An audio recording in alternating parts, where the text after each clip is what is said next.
After a poor showing in week one, how concerned should the Carolina Panthers be about its receiving core? We'll talk about it right here on Locked On Panthers. You are Locked On Panthers, your daily Carolina Panthers podcast. Part of the Locked On Podcast Network. Your team every day.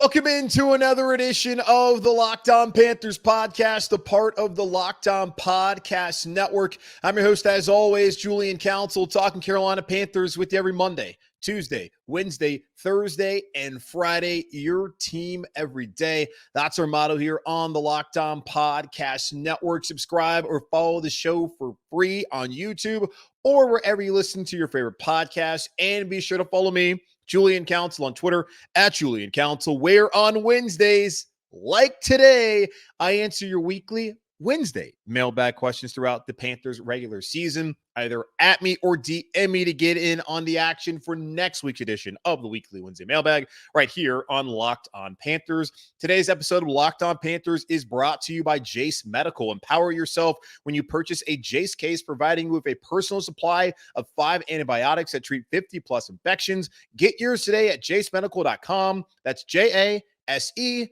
medical.com. The Carolina Panthers are still licking their wounds following a 24-10 loss to the Atlanta Falcons in the week one opener in Atlanta on Sunday, but there are going to be better days. And I encourage everyone to smile, be happy football's back, and to please just don't be so doggone miserable, because a lot of y'all I have seen and interacted with over the last couple days are already just in the dumps about the season starting.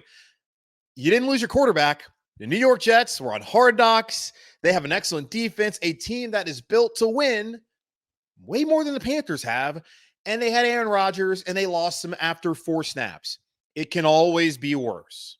Certainly, that it can always be worse. So please have a little bit of perspective when looking around the rest of the league, looking at this team and seeing how things worked out in week one. And I've been telling y'all this for the last 2 full seasons I've been doing the podcast. It's a week-to-week league. You look like crap one week, you can look great the next week. You can look like man one week, you can look better than man the next week. Just take a deep breath. It's a long way to go. And I always say this. I do not understand how you sickos can love football as much as you do and then act this freaking miserable after 1 week. And we'll get to that later on, because I had someone point out just how awful some of y'all have been over the last couple of days. But it's weekly Wednesday mailbag, and you're here to not hear me rant. You're here to hear me answer your questions. So we'll start off with James, who has concerns about the wide receivers and the cornerbacks, which was a common theme that I got here going on right now with the show as we open up today. He says, why does it seem our Panthers, no matter the coach or GM, appear to be content with the wide receiver and cornerback groups? This is frustrating. In my opinion, these 2 groups are average at best. Side note, I've given up hope that JC will ever be healthy enough to play a full season. What say you? And I'll get to the JC Horn piece of this a little bit later here on the show, as someone asked about JC, and I'll answer that later. But as far as the wide receiver and cornerback group, I'm going to say I don't think it's very fair to say that they were necessarily content at corner. Like, what were you expecting them to do? Dante Jackson, he's a starter under contract. He's coming off an Achilles, played all but 1 snap on Sunday. That's a great sign. But Dante Jackson, if healthy, is a starting corner. JC Horn, also coming off of an injury, less serious, if healthy, is one of your starting corners. So they brought back their 2 starting corners. CJ Henderson, former first-round pick, top 10 pick. They traded for him. They talk about that was a move for the future. He was not going anywhere. Now, Keith Taylor, they decided to move off of him. They brought in Troy Hill late into the process. You maybe would have liked to have seen him brought in during OTAs and mandatory minicamp and haven't been here throughout training camp in the offseason, but he has experience in this system, and I expect him to be starting moving forward in place of JC Horn, who's expected to miss a couple weeks, according to ESPN.com's Jeremy Fowler. So at corner, I don't know what you really could have expected the Carolina Panthers to do. They were bringing back 2 starters, another veteran who was going to be back there as a backup, and another player who they ended up cutting, Keith Taylor, who also had experience as a backup. I don't know what you could have thought they were going to do. Now, wide receiver, I agree with you that the wide receiver group is average at best. I don't even think it's average. I think it's below average. And I've been saying this for months that it was not going to be a very good group. That was going to leave you wanting more every single Sunday. Now, they can be better than what they were on Sunday afternoon. And we'll talk about that here in a moment, why they can be better. But these are the free agent wide receivers Carolina Panthers could have potentially brought in, aside from Adam Thielen and DJ Chark, who are a part of the top tier of free agent wide receivers this past offseason. Jacoby Myers, Robert Woods, Richie James, Alan Lazard, Juju Smith-Schuster, Demarcus Robinson, McCole Hardman, Mac Hollins, Paris Campbell. And yes, I understand.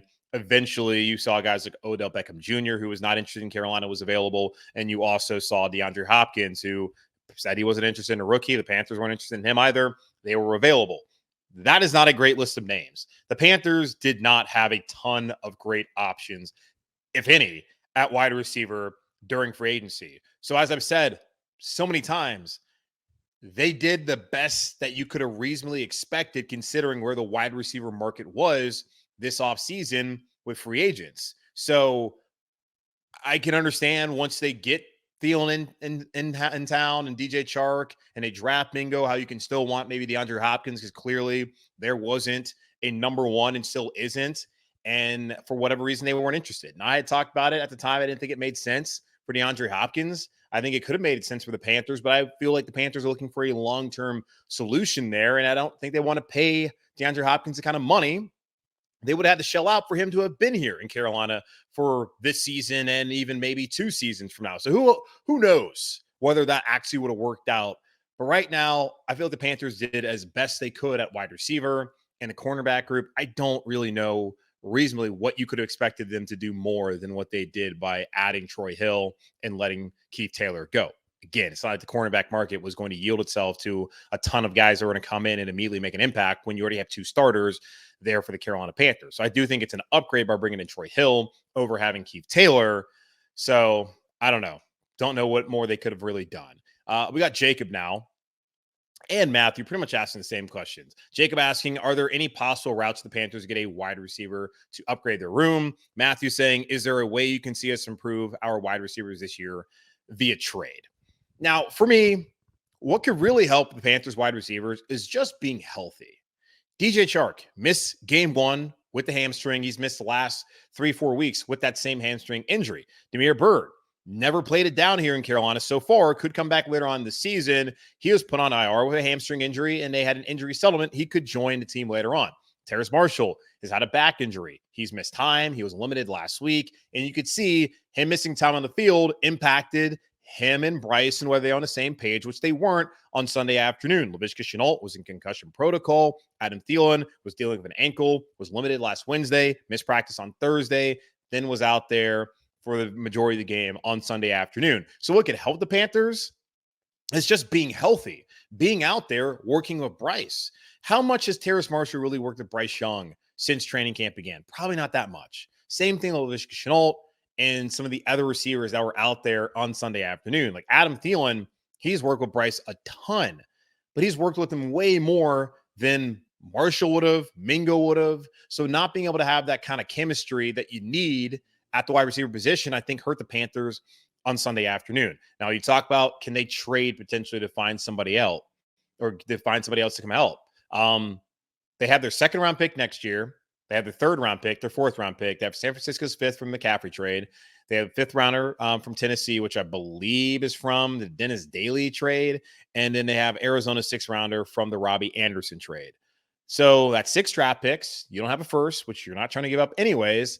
I don't believe the Carolina Panthers are in the market to go trade for a wide receiver. I say this because I do not think the Carolina Panthers honestly believe that they are in contention to be a playoff team this year. The only reason we even talk about the Panthers potentially being a playoff team is because of the division that they play in. They are not a good football team. Yes, they were close last year when they were a bad football team, but they were close because they are in the NFC South. And that would be the same case this year, unless New Orleans or someone else runs away. And looking at Atlanta, I don't think that's a team that's going to run away with things. Tampa, I don't believe in Tampa, but I still think New Orleans wins the division. The Carolina Panthers are not in a great division, but that's the only reason we're even talking about them being a potential playoff team. It's not because, the quarterback play is going to be elite, that the defense is, which is good, is going to be great, that the wide receiver play, all that. That's not what we're talking about. We're saying the Panthers are going to be potentially in contention because they play in a bad division. And I don't think this organization, and they've let you know, you talk about them being content at wide receiver. If they felt like this is a team that could go out and win a division and win a Super Bowl potentially, do you think that they would have tried it out, Adam Thielen and DJ Chark and all these other wide receivers to start out the season? No. They would have upgraded that room. They would have found a way that they truly felt like they had a chance. I don't think they trade DJ Moore away. They felt like they had a real chance.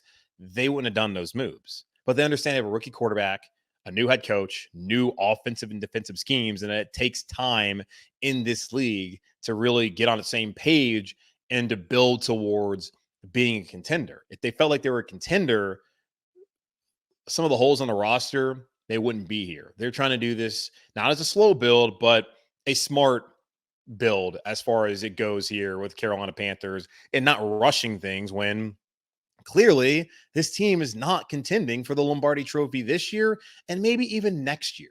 So that's how I look at it with the Panthers. I don't think they're going to be trading for a wide receiver. What would help them upgrade the position is these guys being healthy and being able to practice. And maybe they get Damiere Byrd back, but if they do, what is he actually going to do that's going to help this team? Just time is going to help. Health, that will help. But adding someone else in free agency when it was already a weak market, I don't really see that happening for the Carolina Panthers during the season. These are the guys they're going to roll with, and hopefully they get better and they can stay healthy. If not, it's going to be a long, long year watching that passing game, which has been brutal the last couple seasons here in Carolina. All right, we'll come back and answer more of your questions here on the show. As the Panthers have a tough stretch going on here the next couple of weeks, as they still have 3 of their next 5 games on the road. We'll talk about it here in just a moment on Locked On Panthers. Our partners at eBay Motors have teamed up with Locked On Fantasy Football host Vinny Iyer to bring you some of the best fantasy picks each week, all season long. Whether you're prepping for a daily draft or scouting to waiver wire, every week we're going to provide you players that are guaranteed to fit on your roster. So let's see what Vinny has picked out for us on this week's eBay's Guaranteed Fit Fantasy Picks of the Week. Bengals wide receiver T. Higgins got 8 targets and put up 0 fantasy points in week 1 against the Browns' tough secondary, but he gets a big shot to rebound big time against a much weaker Ravens secondary at home. The Texans had success throwing outside to the wideouts, and Higgins has a history of massive volume versus Baltimore when healthy. Stick with Higgins in what should be a high-scoring affair as he makes quick amends opposite of Jamar Chase. Vinny Iyer from Locked On Fantasy Football is going to help you win your fantasy championship, and eBay Motors knows a championship team is about each player being a perfect fit. Same with your vehicle. With over 122 million parts for your number one ride or die, you can make sure your ride stays running smoothly. Brake kits, LED headlights, roof rack, bumpers, whatever your baby needs, eBay Motors has it. And with eBay Guaranteed Fit, it's guaranteed to fit your ride the first time, every time, or your money back. Plus, at these prices, you're burning rubber, not cash. Keep your ride or die alive at ebay.com/motors. eBay Guaranteed Fit, only available to U.S. customers, eligible items only, exclusions apply. All right, let's get back into it. The weekly Wednesday mailbag here on Locked On Panthers. Over to Russell, who asked, are you also tired of the fan base's repeated knee-jerk negative reactions to anything that happens with the team? I know we've been snake-bitten a ton lately, but good Lord, it's exhausting to have the reaction to every game be, the season is over. What are the biggest takeaways, positive and negative, you took away from week 1? Do you feel better, worse, or about the same about the team's prospects as you did a week ago? Russell, my fellow Elon Phoenix and Charlotte native, I feel you there, man. And we had talked about this in my Twitter DMs at Julian Council about the way Panther fans react to a lot of things lately. I get it. It's been difficult. The team hasn't gone to the playoffs since 2017. You watch Cam Newton, the only franchise quarterback this organization has ever had, fall down physically, just break down physically in front of your eyes. You saw him be jettisoned by Matt Rule, then come back, have that great day against Washington, still in a losing effort, but really the week before against Arizona, and then see Cam get benched in favor of Sam Darnold. You have been through the ringer. You have had your hopes placed into Sam Darnold foolishly, Kyle Allen even more foolishly. You put him into maybe even Taylor Heineke. The ups and downs, it sucked. You have been in the desert. We have all been in the desert the last couple of seasons here in Carolina. There's been promising seasons like 18, That didn't happen. Losing Cam after an 0-2 start, then winning 4 straight with Kyle Allen to only end up having the heartbreaker in Green Bay later on that season as the snow fell in Lambeau. Yeah, it's been rough, man. I get it. I understand. I just think that for me, I'm surprised that the fan base isn't tougher.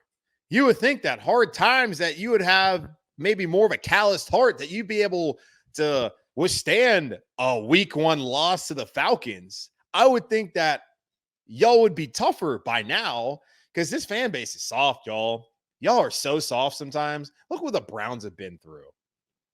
I just talked about the Jets to start off the show. Look at what happened to them. They think it's their time. I think it was like 24 years ago. They were coming off an AFC championship game or something like that. Then Vinny Testaverde literally snapped his Achilles week 1. The same thing happened last night, except they weren't coming off of an AFC title appearance, but they had realistic shot at winning the AFC East and contending for the Super Bowl. They haven't been in the playoffs since 2010. When Rex Ryan and Mark Sanchez, the Sanchez was their quarterback. It's been a while. And if you look at the Jets, they've like literally never had a quarterback. Never. So it could always be worse. Look at the Vikings and how close they've been to going to the Super Bowl, but not getting back there. What the Bengals had gone through and all of that. This isn't the only hard luck franchise in the NFL. We have not lived the charmed life. But the Panthers have had their ups. And they have also had their downs. And yes, it is so frustrating that this organization cannot find a way to win back, to have back-to-back winning seasons. It's just confounding, especially when you look at that period under Ron Rivera when they went to the playoffs 4 to 5 years. Insane that they were not able to piece together back-to-back winning seasons when they won 3 straight division titles. I get that. But y'all, you gotta just relax. After 1 game, the season's not over. And I've said this to people. I think a lot of times what Panther fans do is they have these wild expectations. Then as soon as their expectations aren't met, then they freak the hell out when they should have never had those expectations to begin with. And I asked y'all going into the season, what were your expectations? And for the most part, I was getting, between 7 and 10. Or 7 wins to 10 wins. And I had some people say, oh, they got to make the playoffs. And really why they were saying that is because the division's no good. Okay, with the division no good, that means that you're also no good. So I'm not saying it's not going to happen. I would highly doubt it. And you ask me, Russell, does week 1 change my perspective? No, I still think this football team at best is an 8-win football team. Is that good enough to make the playoffs? We'll see. I don't think they're going to be a playoff team. I don't have the expectations for them to be a playoff team. And I don't think really anyone should have the expectation for them to be a playoff team. You got to give them some time. It does not happen just in one off season by adding a rookie quarterback, bringing a new coaching staff to where, okay, yeah, you're a playoff team. It takes some time. And I don't think they're that far off from being a playoff team. I truly don't. When I look at the roster defensively, I think they are ready to go. Now, the loss of Jace Horn can hurt them in the secondary, but defensively, that looks like a playoff defense. This offense is not a playoff offense. With a rookie who I believe in, but he's going to have ups and downs, we already saw on Sunday, I just don't see it there. When I look at the wide receiver core, I definitely do not see it there. I think the offensive line's good enough. I think the running game's good enough, but the Panthers are not a quarterback away. They're not this or that away. They still have much to do to build this team.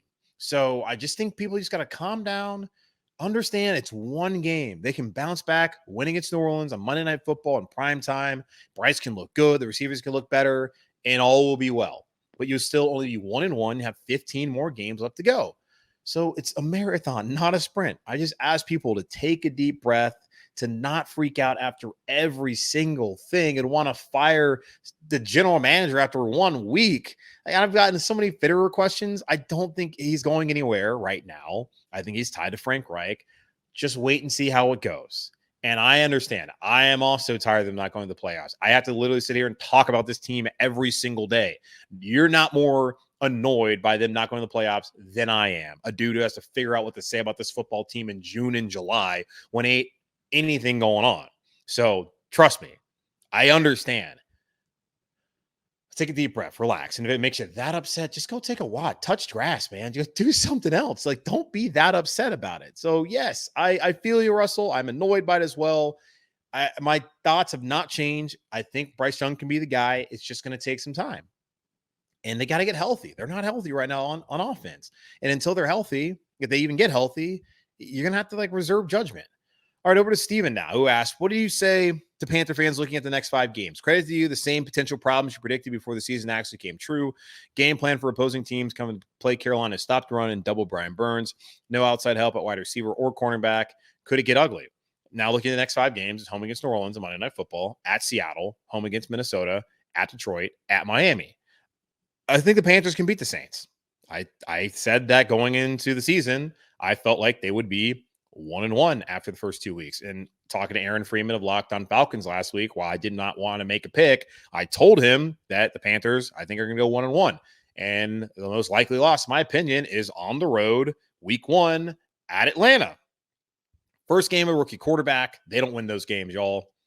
History said they came in 0-13-1 in the last 20 years. Now it's 0-14-1. You hadn't seen the offense healthy. It was hard for me to think that the Panthers are going to go win in Atlanta, even though I don't think the Falcons are all that good. But still, I thought that was more likely for them to lose. Then they would probably make a significant jump from week 1 to week 2, which teams typically do, and play at home, under the lights, sold-out crowd.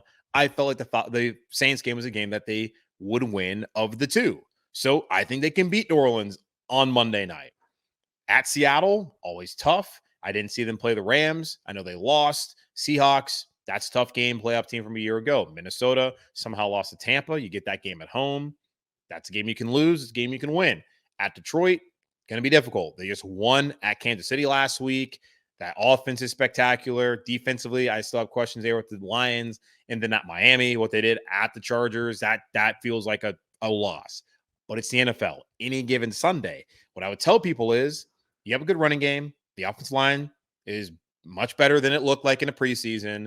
Defensively, they should be able to hold up with anybody. Just can the passing game get going more than it did on Sunday afternoon? And if it does, the Panthers will have a chance. But going into the year, when I looked at 4 of the first 6 games on the road, new staff, rookie quarterback, I felt like it could be a tough start for the Carolina Panthers. At 2-4 might be what it ends up being. And if it's 2-4, that does not mean the season's over. They still have 11 games after that, more home games, and an opportunity with a quarterback who's only going to get better throughout the season, and a team that's only, in my opinion, going to get better throughout the season to really start to turn some heads and be in that playoff picture come the end of December and early in January. I don't think they're going to be a playoff team, but I do think the Carolina Panthers can be in the hunt. And look at it. Every year, there's teams that you don't even think are going to be in the playoffs. They're always listed on those graphics on ESPN, CBS, and NBC as in the hunt. The Panthers, I think, can be on that graphic and maybe even have a legitimate chance to actually make it. But it's going to be after they probably take some licks early on in the season. So just hold on. Don't be soft. They'll figure it out. It just might not be as quickly as you would like for it to be. All right, take another quick pause, and I'll come back and answer some questions as y'all are wondering about the future of J.C. Horn in Carolina. We'll get to that here in just a moment on Locked On Panthers. The Jace case provides 5 life-saving antibiotics for emergency use. All it takes to get a Jace case is fill out a simple online form, and in some cases, jump on a quick call with one of their board-certified physicians. Get ongoing care from the physicians on any treatment-related questions. It's doctor-created, doctor-recommended. Don't be caught unprepared. Everyone should be empowered to care for themselves and their loved ones during the unexpected. Jace handles everything from online evaluation to licensed pharmacy, medication, delivery, and ongoing consultation and care. Save more than $360 by getting these life-saving antibiotics with Jace Medical, plus an additional $20 off by using code LOCKEDON at checkout on jacemedical.com. That's JASE medical.com. Prize Picks is the most fun you'll have, winning up to 25 times your money this football season. You just select 2 or more players, pick more or less than their projected stats, and place your entry. Test your skills at Prize Picks this football season. It's the most exciting way to play daily fantasy sports. If you have the skills, you can turn $10 into $250 with just a few taps. Prize Picks is really simple to play. You can make your picks and submit your entry in less than 60 seconds. Quick withdrawals, easy gameplay, and an enormous selection of players and stat types are what make Prize Picks the #1 daily fantasy sports app. Go to prizepicks.com/LockedOnNFL and use code LockedOnNFL for a first deposit match up to $100. That's prizepicks.com/LockedOnNFL and use code LockedOnNFL for a first deposit match up to $100. Okay, a few more questions here on the weekly Wednesday mailbag before we get out of here. Going over to Alex now, who asked, if you were the Panthers GM and you had to decide today if you're going to exercise Jace Horn's fifth-year option, would you do it? Simple answer, Alex, I would not. That would be a big fat no for Jace Horn and his fifth-year option. Why? Well, 3 straight years, Jace Horn has suffered significant injuries, as we saw his rookie year. Thursday Night Football, Week 3 against the Texans, he got off to an outstanding start, but then broke his foot there in the second half on that turf field, missed the final 14 games of the season. Then last year, dealing with a rib issue, then a broken wrist on friendly fire. Jace Horn, again, out when the Carolina Panthers needed him most. Now, the second one, you can't really blame him at all. Don't really know how he hurt his ribs early on in the season, but Jace Horn banged up with injuries. And then you saw on Sunday, he goes down with that hamstring. Jeremy Fowler of ESPN.com reporting on Tuesday that Horn is expected to miss multiple weeks with a hamstring injury suffered on Sunday in Atlanta. And I would expect that he's probably going to go on IR if it's that significant of a hamstring issue. We saw last year, Jeremy Chin had to go on IR with a hamstring. I would be surprised if Jace Horn now in the situation doesn't go on IR. I'd expect that he'll be on IR and be out for at least the next 4 weeks. He's already been ruled out from Monday Night Football against the Saints. So Jace Horn going to be missing, at least expected to miss the next couple of weeks. Now, if you were to have his fifth-year option exercise for the 2025 season, he would have a basic fifth-year option because he has not been an all-pro, has not, I guess, played enough to enter into the certain amount of money that he could get added on. He would get $12 million. Now, compare that to Patrick Surtain, who was drafted one spot behind Jace Horn, who has been to a Pro Bowl. Surtain would get $16.9 million because of that Pro Bowl if the Denver Broncos were to exercise his fifth-year option after the season, which I would imagine will be the case for the Broncos, unless they decide to then instead sign him to a long-term deal. But that is what we're looking at financially for Jace Horn, $12 million if they want to pick that up for the 2025 season. I just don't see how you can do it. I understand that when he's out there on the field, he's a good player, and I think that he can be a good player and will be a good player. Unfortunately, he's just not out there enough, and the best ability is availability. We've heard that cliche all the time, and it's true. Certainly in his situation and case, as the Carolina Panthers they're massively impacted when he's not out there. Now, I guess there's a case to be made that, well, why wouldn't you try to keep Jace Horn and exercise that? Because when they don't have Jace Horn, they're not very good. I would just say, do you really want to invest in a player who has shown that he is not going to be available when you need him? So I would not exercise it. I hate it. But right now, I can't do it. And even if he comes back and plays well, I still find that to be a difficult conversation that for the Panthers to have. And I don't see how they can do it. He's already been injured. He's going to miss time. I think he's going to miss at least 4 weeks. So that's really 4.5 games he's going to have missed. And if he comes back the rest of the season healthy, that's great. But he's already had another injury. He's already had an injury this offseason. He had one last year, 2 last year, had one a year prior. The Panthers have a better understanding of his medicals than I do, of course. I just don't see how that's someone that they can invest in when it comes to just the financials and, of course, his health the last couple of years or lack thereof. Over now to Travis, who asked, do you think we need to go look at some free agent defensive backs to help cover JC not being available? Everyone needs to remember it's a completely new team. Basically, it's still early and Bryce is a rookie. Yes. Calm down, everybody. Yeah, looks like Troy Hill is going to fill in for Jace Horn as a starter. CJ Henderson will stay in his third cornerback role, which I think is the best thing for the Panthers. And then after that, it's kind of one of those things where you would like to still have Keith Taylor on the roster because he's been around and he's had experience. And looking at it now, I got to see who the corners on the Panthers aside from those top 3. They have Deshaun Jameson, who was the guy they picked up off of off of waivers, not practice squad. The guy they got off of waivers from San Francisco. I don't know how much they really would expect out of him to play.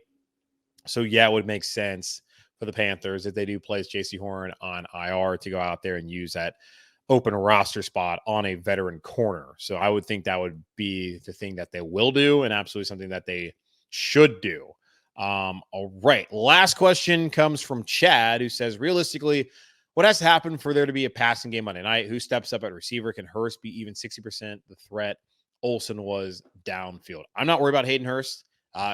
Love what I saw from him on Sunday afternoon. Love to see him and Bryce connect after we didn't see that in the preseason. So I'm not really concerned about that.